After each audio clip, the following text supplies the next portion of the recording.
Welcome to DC Cars. My name is Eric and this is the 2021 Chevrolet Silverado High Country Duramax. This is unscheduled. I was not supposed to have this truck right now, but I have it for like 24 hours and I was like, you know what? While we have it, might as well do a review about it. This is going to be a quick review. I just want to kind of go on the differences that the High Country offers. So we go take a look at the exterior, interior, and then we're going to drive it.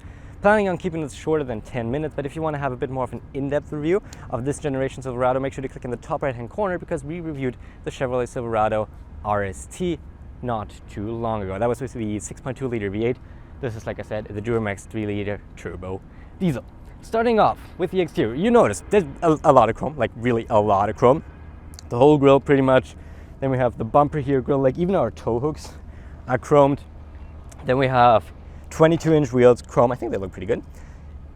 It's a little much chrome. I don't know if I like having so much chrome there, but it's okay. I still am of the opinion that this area kind of looks a little too alien on the Silverado, but it's not bad looking at all. I still think it's a decent looking truck, and what the Silverado does really well is the side profile, like the proportions from bed to cab, really beautiful, better than the F150 and in the Ram. One more thing, this color is called North Sky Blue Metallic. It's a paid option. I think it's like $500. Excuse me if I get some of the data points wrong. Like I said, like 24 hours is barely enough time to learn all the facts about this truck. But if I get anything wrong, I'll just note it down here somewhere in the video. Anyhow, I think it looks really good. In the dark, it's really nice and, well, dark. But out here in the sunshine, like the blue pops really nice. You get some nice flakes on there. And I think it's a good looking color for this truck. Now, one thing I quickly want to show you is another option we have, and that is our power running boards. Super quick, super fast, really make it a lot easier to get in and out. I would definitely spec those, even though like 12 on Canadian. But no, I would must have, my opinion, especially if you go for the High Country, you might as well make it really nice and comfortable, right? But I want to take a look at the interior. Okay, super easy to get in with the step and the handle we have right here. Now, like I said, I covered all this in the RST video, so I'm not going to go too in-depth, but just a quick recap. Technologically, the F150 and the Ram are a little more advanced because they're newer, but refresh for the Silverados coming either next year or the year after. And the way it is right now, it is really easy to use, usability is great, and everything is super fast. The infotainment, while not being the most feature-rich, definitely Android Auto, Apple CarPlay included. We have navigation in this one. It all works really well and it is super fast and there's no complaints whatsoever on my side. Now, in terms of comfort, really nice and soft leathers, both here on the center console as well as here on the armrest. The seats are also really, really comfortable. I like them a lot. And I'm always amazed by the ability of these truck makers to make these seats and the interiors in a way that it's kind of comfortable for every type of body. Like, I'm 5'7", I'm pretty lean and I'm super comfortable. And I know that bigger people are also super comfortable in these seats. You really notice that there's a lot of money behind these trucks and they really engineer them super well. Now, we have the High Country Deluxe package and the technology package. They give us a bunch of extras. First of all, we got ventilated seats, which I'm definitely using right now. And if you live anywhere where there's summer, basically, get the ventilated seats because those are a blessing. Then we have a phone charger. Even my S21 Plus easily fits in there and has a couple of inches to grow, so that's future-proof as well. I like that. A lot of cars already these days have kind of too small phone chargers right off the bat. We have a power sunroof, which is nice, but I keep closed most of the time right now because the sun is scorching down. And we have the digital rear view mirror camera. Now, I'm driving an Escalade right now this week, a couple of days before, and tomorrow, probably today, I'm going to drive the Escalade again. Make sure to subscribe, by the way, to not miss that review, because that Escalade is reviews coming by like a week or so after this review, probably. Anyhow, this also has the digital rear view camera, and in this Silverado though, I find its use a little limited. At night it's really nice because you can see more than if you just have the mirror there, but at day, your FOV, like, your field of view is kind of the same, just a little higher, so it's really not usable at all. I think it's kind of worse in terms of visibility, so that's a little unfortunate, but still it's a nice feature to have, although in the Escalade you will see it'll be a lot nicer. I'll just overlay like an image where I have the mirror and the digital here overlaid. Now, one more last thing.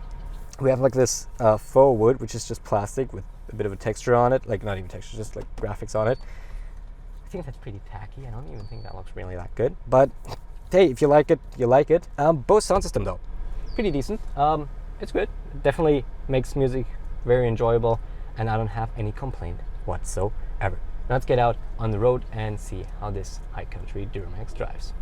So now driving the high country, like I said, this is the Duramax, so we got the 3-liter inline-6 turbo diesel, producing 277 horsepower and 460 pound-feet of torque. As always, we'll do a little acceleration on the things. We're in the city, so we really can't go far here, because we want to keep it safe and want to keep it within all the legal limits, right? But we're going to do it nonetheless. Like I said, we had the 6.2 liter before in the RST, and I really liked that one. Actually, who went around in that Silverado a lot. So I'm expecting this one to be a little more serious, this Duramax.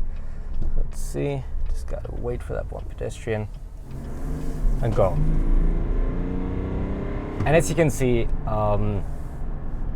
there's plenty of power. Like even at 277 horsepower, the torque, the 460 pound-feet of torque this diesel delivers is plenty. Like you will not have any problems accelerating ever, and this is obviously not a sports car or anything. So the power we have is plenty, and even towing, we can tow 11,900 pounds. Interestingly though, the RST we had in with the 6.2 liter was able to tow 12,000 pounds, so 100 pounds more, but we're kind of splitting hairs at that point. Like honestly, close to 12,000 pounds is more than most people will ever need, and this definitely has plenty of power. And you have the added benefit with the diesel that it just doesn't consume nearly as much fuel as the V8 does. Although, so I'm sitting at 26.4. Oh, never mind. 26.4 kilometers. I read it the wrong way. 13.4 liters. That's actually really good for what I did, because I didn't drive economically. It's all city. I idled for like an hour straight. That's actually really good. So you can see, you can see that even like this, the diesel really has a good performance in terms of fuel economy. So you don't save a lot of money down the line. Now, this has made it to the 10-speed automatic. We've had the 10-speed so often. We've had it in the RST. We've had it in the Cadillac CT4 we've had recently before this one. And it's still perfect. Like this 10-speed is so good. Shifts fast. Shifts are barely noticeable. It knows which gears you want.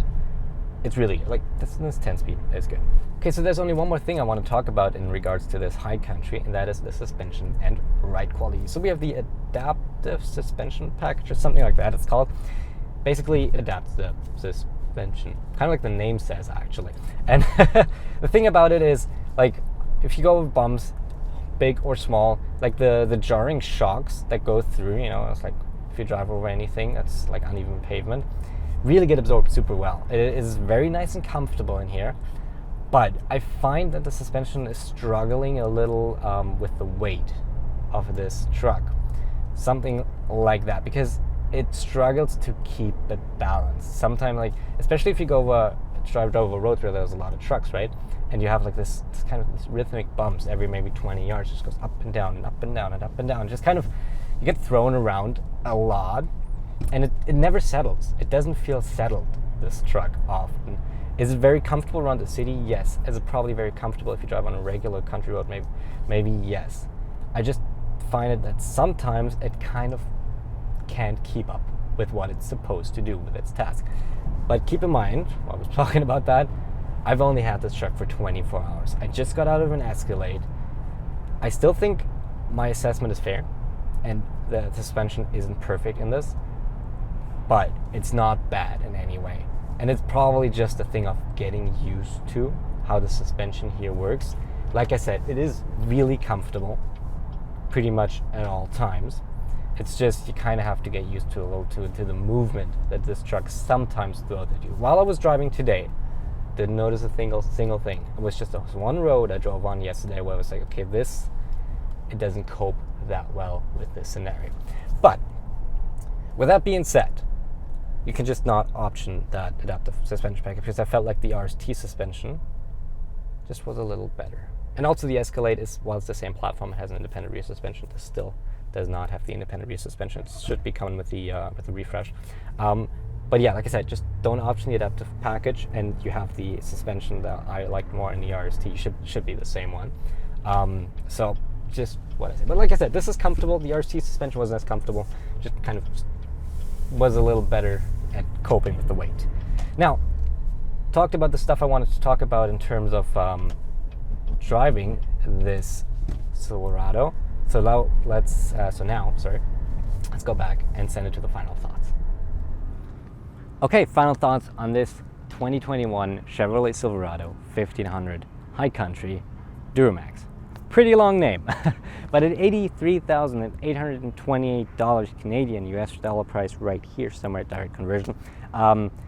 It's a lot of money, but it's also pretty much a fully loaded Chevy Silverado 1500. Like, this is the High Country, like I said, the highest trim model, and we got so many options. Like I said, so we got the side step like 1200 or 1500. We got the hard folding cover, another like 1500. We got the deluxe, the High Country deluxe package, another $5,000. We got the technology package around another $2,000, all rough estimations. So if you spec this cleverly and kind of pick and choose what options you don't maybe need, you can go under $80,000 on this easily. Do I think the value is there compared to the RST we had? It's about $10,000 more than the RST we've had. Honestly, yeah, I think the value probably is there because we have a lot of more features, especially in the daily driving department. You have stuff like the ventilated seats, really, really nice. You got adaptive cruise control, you got lane keep assist, you got automatic high beams, all stuff that the RST, if I can recall correctly, did not offer. And those are really great features you want to really, if you commute a lot or you drive far distances, great features to have. Now, I can't give you a full-on value assessment and tell you if you should really spend almost $84,000 on this Silverado because I just haven't spent too much time with it. But from the 24 hours I spent with it, I can tell you that this is a very nice truck. If you're looking for a truck to daily, this is a pretty good contender, and the value probably compared to the RST seems to be there. So we have a full-on walk around, about 10 to 15 minutes. I show you the engine, I show you all the interior features, I show you the bed, everything about this High Country in just a commentary fashion. Link in the top right-hand corner if you want to get more details on this specific High Country. But that's it for my review. Thank you so much for watching the video. If you liked, make sure to subscribe and hit the bell because we got some really cool videos coming up in about a week. We got the Cadillac Escalade, fully loaded, Sport Platinum. Don't want to spoil too much, but it's pretty cool and the video is going to be pretty good. So make sure to subscribe, hit the bell, do not miss any more. And other than that, thank you so much for watching and I hope I'll see you in the next one. Thank you and goodbye.